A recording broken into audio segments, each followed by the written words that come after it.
You're making more money than you ever thought you would. You're earning six figures.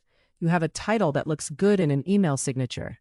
And yet, somewhere in the quiet moments, there's this feeling that you're still behind.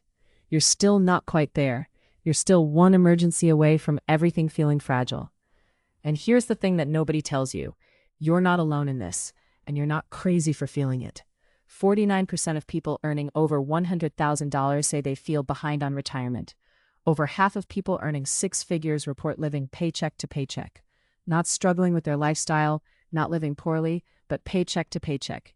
The gap between what they make and what they spend has somehow stayed exactly the same even as the numbers got bigger. This is not a math problem. This is a system problem. And it starts with understanding something fundamental. The number in your bank account and the feeling about that number run on two completely separate systems. Income only moves one of them. When you get a raise, your bank account goes up.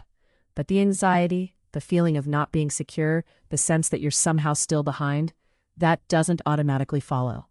That's because there's a mechanism at work that most people don't see coming until they've lived through it multiple times. It's called lifestyle inflation, and it's absolutely relentless. You get a 15% raise. For maybe 3 weeks you notice it. Then something happens. You decide the apartment is small, or the coffee before work becomes a habit, or you upgrade your phone earlier than you planned, or you start taking a slightly nicer vacation, or you start ordering delivery instead of cooking, or your friends go somewhere nicer and you go with them instead of suggesting somewhere cheaper. And within 4 to 6 months, that entire raise has been absorbed into your new baseline spending. The gap between what you earn and what you spend is exactly where it was before, except now you're spending more money to feel the same amount of behind. The raise never actually landed. It just became the new normal. And here's why this is so psychologically damaging. You told yourself that the raise would fix it. You genuinely believed that when that number went up, the feeling would change. And the feeling hasn't changed at all, which means something else must be wrong. Maybe you need more. Maybe the goalpost was just set too low. Maybe you need to earn more. So you work harder, or you take the next position, or you chase the next milestone. Because now you have proof that the previous one didn't work. But the system is still running the same way. The second problem is comparison, and it's much more subtle. When you earn more money, you don't stay in the same circles. You move into different rooms. Your clients are wealthier. Your colleagues earn more. Your friends in this new tax bracket are talking about things that the people in your old life never mentioned. Your reference point for normal has shifted. What used to feel like success now feels like competence. What used to feel like arriving now feels like the baseline. The finish line doesn't get closer, it relocates. You're still in the same position relative to your peer group, which means you're still chasing, still catching up, still behind. The money went up, but the feeling stayed the same, because the comparison engine recalibrated instantly. You're still measuring against people like you, and people like you now earn more. This is why lottery winners and people who get sudden large raises often report that the spike in happiness lasts about 3 months before they return to their baseline emotional state. The brain is running an algorithm that says, what do people like me have? And then it measures the gap. The income went up, so the definition of people like me went up. So the gap stayed the same. The third issue is the deepest, and it's about what people are actually looking for when they chase more income. People think they're chasing security. They think that at some number, they'll finally feel safe. At 100,000, they'll feel secure. At 200,000, they'll feel solid. At 300,000, they'll finally breathe. But security was never actually purchasable with income alone. What people are chasing is the feeling of not being one emergency away from disaster. That feeling doesn't come from salary. It comes from margin. It comes from predictability. It comes from the space between what you earn and what you spend. And if you're spending everything you earn, no amount of owning fixes that. You could make $500,000 a year and still feel one emergency away from trouble if you're spending $490,000 of it. The security people are searching for is not in the number at the top of the paycheck. It's in the number at the bottom of the spreadsheet. It's in the cushion. It's in the space that doesn't get allocated. And earning more doesn't create that space if you don't deliberately protect it. There's another dimension to this that's worth naming, especially because so many high earners don't talk about it openly. If you grew up without much money, and now you earn very well, there's a specific kind of anxiety. It's not rational, but it's real.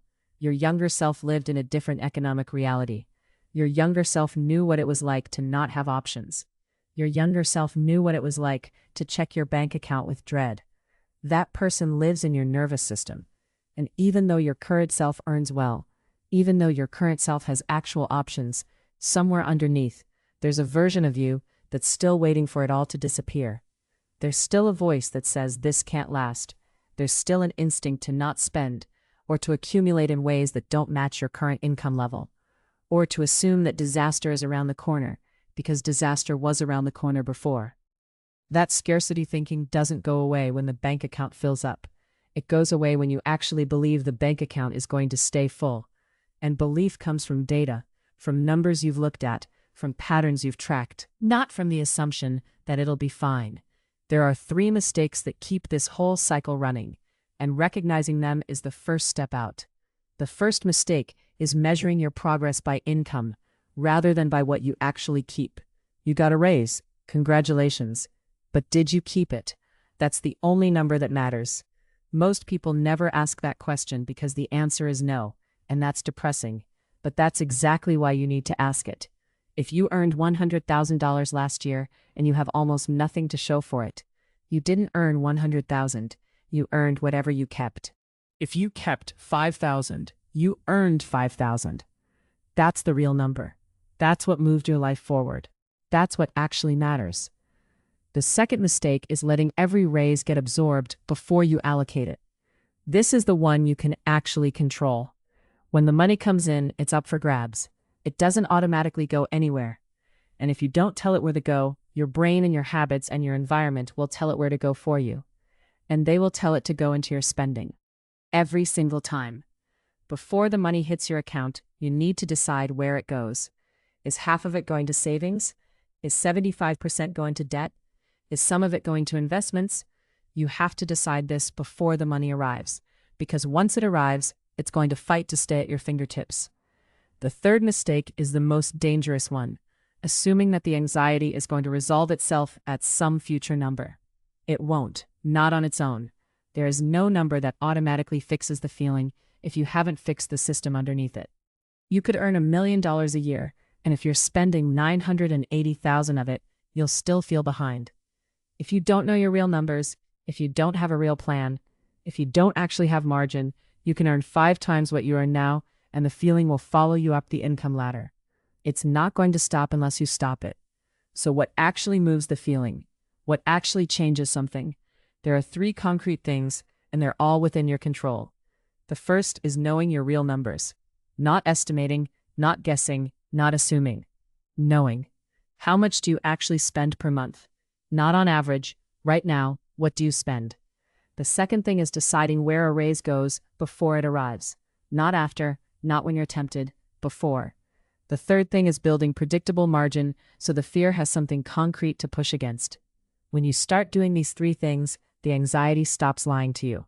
You've been chasing income like it's the answer, and the whole time, the answer was something you already had the power to do.